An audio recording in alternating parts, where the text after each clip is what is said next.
Hello, welcome back to another Brush Up on EMS with Bob. Thanks for joining me again. Take a moment right now, wherever you are, and say thank you. Thank you for what you do, for who you are, and for what you will do. To all my faithful listeners out there, thank you for coming back week after week and tuning in. Know from us here at Brush Up on EMS, we appreciate everyone and everything you do out there. Now, let's brush up on EMS with Bob.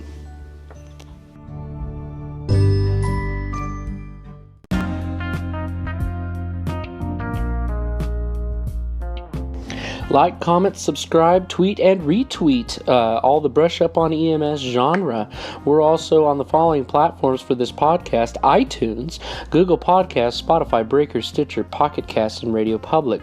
We're also on the following social media sites: Facebook, Twitter, Instagram, and YouTube. So stay up on the Brush Up on EMS stuff.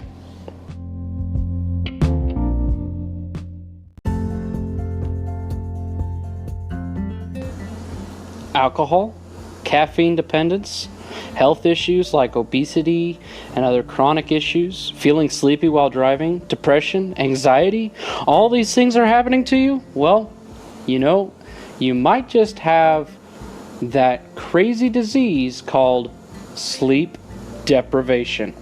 Guys, in EMS, we deal with sleep deprivation all the time because of the long hours we work, the calls we run. So today on Brush Up on EMS with Bob, we're going to be talking about sleep deprivation, how to work with it, how to deal with it, and how to fix it. At least try to manage it. So stay tuned.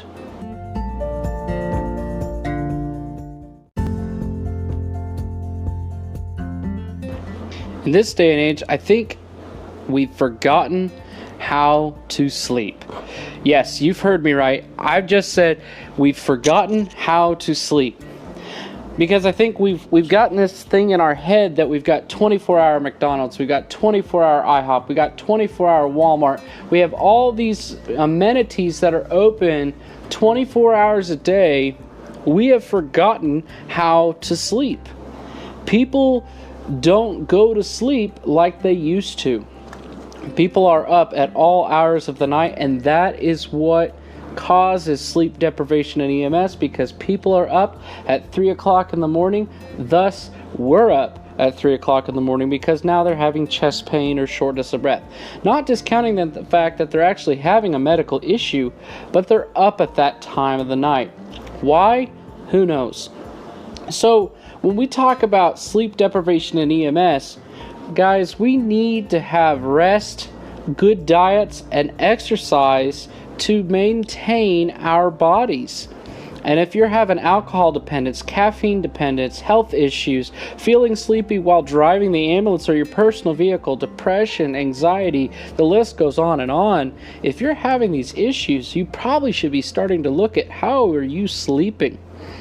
As I'm talking to you right now, it's after midnight, and you might say, well, Nick, you're talking to us about sleep deprivation and you're staying up till almost 1 a.m. in the morning. Well, guys, I run myself on a regular schedule, and I'm trying to keep the same sleep schedule.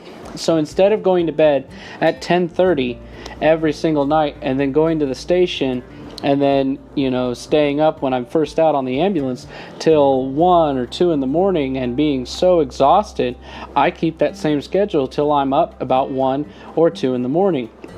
Reason being, most of my calls stop rolling in, stop dropping on the radio about 1 to 2 a.m. in the morning. So if you can kind of get that idea in your head of when your calls stop coming in, that's a good time to go to bed. And keep that same sleep schedule every single night, even when you're on your days off. That way you're better accustomed to what's going on. And the other things you need to keep in mind, guys, is when you're on the clock and you're working at the station, go rest as much as you can. Yes, there's going to be chores that need to be done, and yes, there's going to be reports that need to be done, and yes, you're going to have to run calls. Hey, guess what? You're in EMS, and that's what we do. But go rest in between reports. When you get done with the report, get off your phone, go upstairs, and go rest in the chair. Rest for 10-15 minutes. Take a power nap. Don't sit on your phone and thumb through Facebook, Twitter, and Instagram. Go rest. Don't watch the movie. Don't try to read a book. Just go rest, especially when you're first out on the ambulance, or you're staging or posting up. Make sure that you are getting adequate rest as best as you can. The other thing is, make sure you're trying to get as good amount of exercise in, at least 30 minutes to an hour every other day, or 5 days a week. Make sure to take a couple days off for rest for your body itself. But some other tips you can take away from today for sleeping is creating that relaxing bedtime ritual when you're at home, and also trying to make something when you're at work. If maybe a relaxing bedtime ritual is lighting a candle and going to sleep, if you're in a station environment, then light a candle and let that burn, and just relax in the dark environment with that candle burning for 30 minutes, then go blow it out and go to sleep. Maybe it's taking a nap when you get home in the morning. That's what I do. When I get home in the morning, I get up at work. I make sure I do the change of all the boxes and everything, and all the information that needs to be transferred to the oncoming crew, and then I come home and I sleep for another hour or 2 hours. That way I can at least get some good, more adequate sleep. Because when we're at the station, we do not get good sleep. Reason being, we're waiting for the tones to drop. And if we're always waiting for those tones to go off, we're not getting into that deep sleep, that REM sleep that we need. So again, stick to that sleep schedule. When you're going to bed at the station or at home, turn off electronics at least 1 hour before you lay down. And okay, there are going to be those shifts that you run all day and all night long. When you get off the next day, go home and sleep. This is my plug for try to stay away from having those big part-time jobs. I know that we struggle in EMS, but money is not going to save you when you die because you crashed your car because you were sleeping at the wheel. You had a heart attack because you've had severe health issues because you haven't been getting enough sleep over the last 3, 4 years, 5 years, 6 years, or 20. So make sure that when you are working, you're trying to prevent as much sleep deprivation as possible. So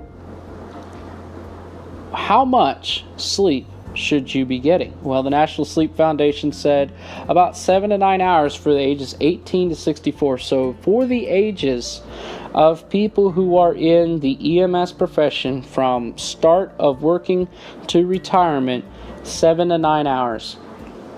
So when you're working, if you can try to get at least 7 hours of sleep, great. If you're more on the side that you need a little bit more, go for your 9 hours. But get some adequate amount of sleep. Try to decrease the caffeine dependence. And and that we're talking not maybe, some of you have 1 cup of coffee a day. Awesome. But we're talking caffeine dependence that you need 4 or 5 cups of coffee to get you through the day. If you're feeling sleepy while driving, you probably should be pulling over and at least resting. Take a power nap for 15-20 minutes. But rest, and more rest as best as you can when you're at the station. So I hope this is informational for you guys. I'd like to hear your comments, suggestions. Remember to like and subscribe to Brush Up on EMS on the various platforms. And please, if you are sleepy and you do not feel like you can make it home, stay at the station, take a power nap, and then head home. We do not need any accidents due to sleep deprivation. It's the same as being intoxicated with alcohol. That's it for Brush Up on EMS with Bob. Take care, guys, and have a wonderful day tomorrow. And if you're working tonight, stay safe. From all of us here at Brush Up on EMS with Bob, thank you. The podcast you just heard was made using Anchor. Ever thought about making your own podcast? Anchor makes it really easy for anyone to get started. It's a one-stop shop for recording, hosting, and distributing podcasts. Best of all, it's 100% free. Sign up now at anchor.fm/new. That's anchor.fm/new to get started.